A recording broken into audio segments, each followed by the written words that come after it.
with the Clippers, those 2 losses they had against the Lakers over the weekend, James Harden this year, I mean, damn, 5 of 22 on Friday against the Lakers, 4 of 14 on Sunday. This season, in the 4 games against the Lakers, he's averaging 14.8 points, 7 of 19 in the first game, 2 of 12 in the second game. As I said, 5 of 22 on Friday, 4 of 14 on Sunday. 3.8 turnovers to 4.5 makes per game, nearly as many turnovers as he has made shots. Lakers defense, all the length and versatility seems to bother him.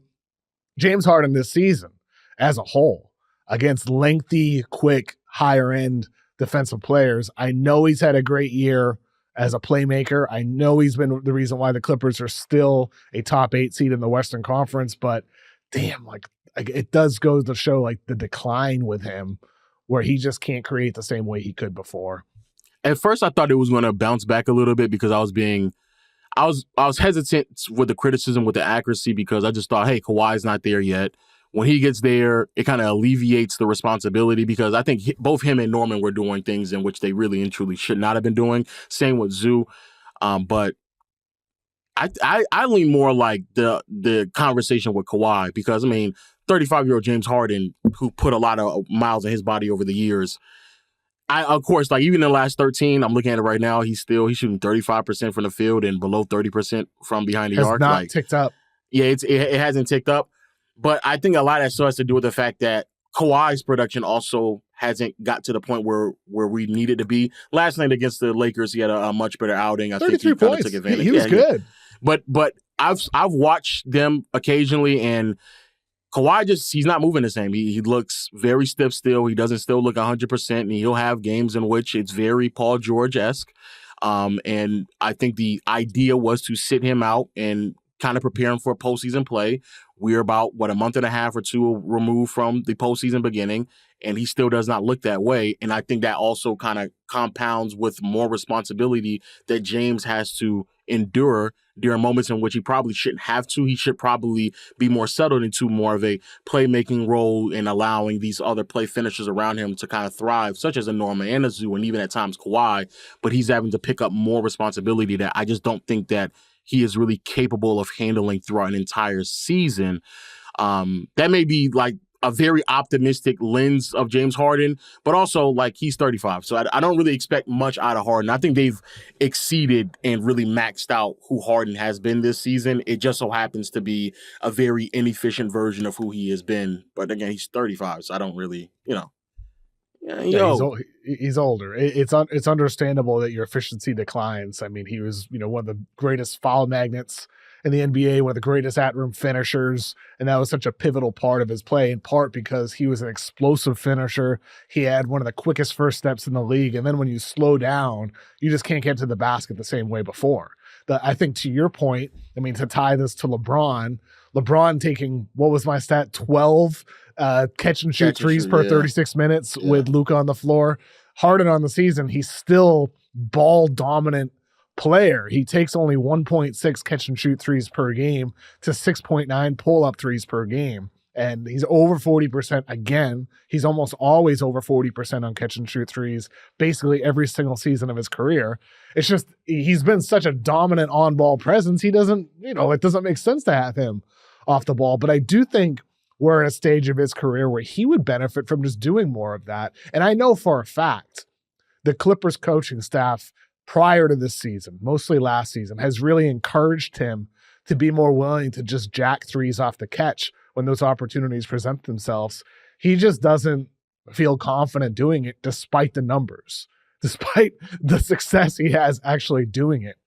But I think moving forward for him, whether it's with the Clippers or if they blow things up, like he's got to be willing to adapt there because the efficiency dropping off ball, unfortunately, I don't think it's going to lead to championship basketball or high-level basketball deep into the playoffs. It's just going to lead to like moderate regular season success, and that's about it. Well, they got to blow it up. I don't know. That's my thought. They got to blow it up, even though they don't have any of their own picks until 2030. They have to. They have to blow it up. And if I'm not mistaken, actually, I can double check. But I think like this year's the last guaranteed year of his contract. Next year is a player option. Player option for Harden, yeah. So he could leave this summer if he wanted to. He really could. I mean, $36 million on the table. So, it's James Harden. Who knows what he may do with it? But I agree. Wherever he does or wherever he goes, it has to be in a much smaller role and responsibility. He cannot go out there and be this player that he is. But, it took Russ a couple of years to kind of develop into where he's at right now with Denver. And even in that scenario, I think that's like a very uniquely structured situation for Russ that really maximize whatever's left in the tank with him before he retires. James is going to, I said this last time, people got upset at me, but effectively, we are talking about if he is not your third or fourth option in the starting five in terms of a scorer and just primarily as a playmaker and kind of just setting people up. At this point, we're talking about what may be coming off of the bench in some capacity to kind of give you that scoring punch. Again, I don't think that it has to be to the extent of like what I was maybe saying about DeMar DeRozan or anything like that. But I do believe that like... Six-man James Harden would be fun, though. I agree. I think coming off the bench, just bullying and abusing bad or inexperienced defenders on opposing teams' bench, he will look amazing. Like I think that it is a great role for him. I mean that very seriously too. I'm not. Can you imagine him trying to deflate his ego though, doing that? No. I don't. But I do think though that like I think there's a certain point in everyone's life where like reality just hits you and it's like, what am I going to do? Right? Like am I going to go out like this, or am I going to try to pivot and restructure myself? I think that Harden's game also it's very well adaptable to what a lot of teams may need off their bench as well anyway. So it's not as if like anybody will be asking to do much of anything different. He's got to catch and shoot, Lo. That's what he's got to do. Yeah. He's got to be willing to give up the ball and be a dominant guy off the ball, more like he was when he was a young player prior to all the MVPs, prior to all the individual success. He was a good spot-up shooter. He would run off of screens, pin down, set for him by Nick Collison or Kendrick Perkins, and he would launch threes off the catch. He was a cutter off the ball. He was a lob guy early in his career, which he's not anymore. But Harden did those things when he was a young guy. And so when you're an old guy, maybe you have to tap back into some of that in order to play championship-level basketball. That's what it needs to be with him, because I think, you mentioned Norm Powell earlier. He plays 9 minutes, his first game back from a knee injury. Now he's a hamstring issue. Kawhi having his best game. This Clippers team isn't going anywhere when it comes to championship level expectations for them. I don't see it. I think there was a slim chance at one point. At this point, I would eliminate their chances because like you, I was hoping Harden's efficiency would go up with Kawhi, but it just hasn't at all. And so for them moving forward, they get so many, Eubanks playing minutes off their bench. Yeah, it's bad. It's bad. A shell of Bogdan Bogdanovic too. He's had a horrible year going back to with Atlanta.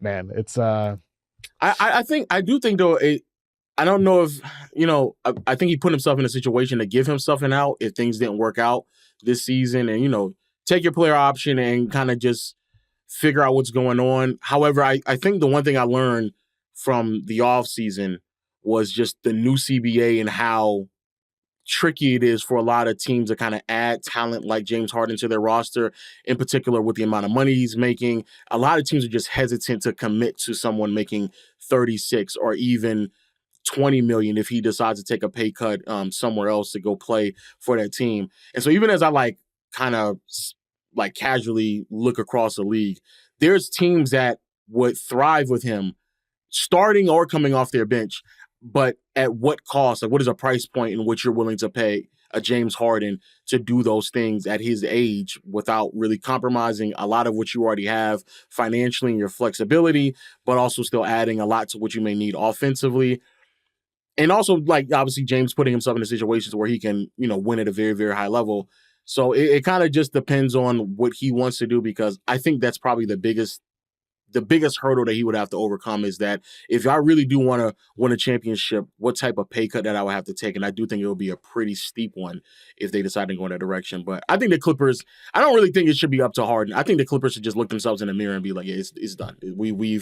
I think the same thing that's probably going to happen to the Suns as well in the offseason. Like, it's done. It's over. We've ran our course.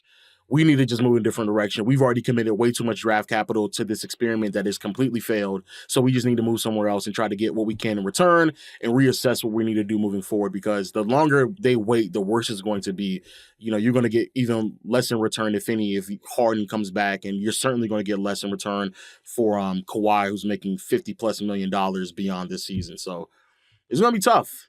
I mean, real tough, actually. That is the tough thing, because even if you say, hey, let's blow it up, you got Harden with a player option, Kawhi, who barely plays and is a shell of himself sometimes he looks like full Kawhi Leonard. We haven't quite seen that yet this year. What is the return actually going to be? So they might actually just be stuck. And that's the scary part with their situation, not having any of their first round picks until 2030.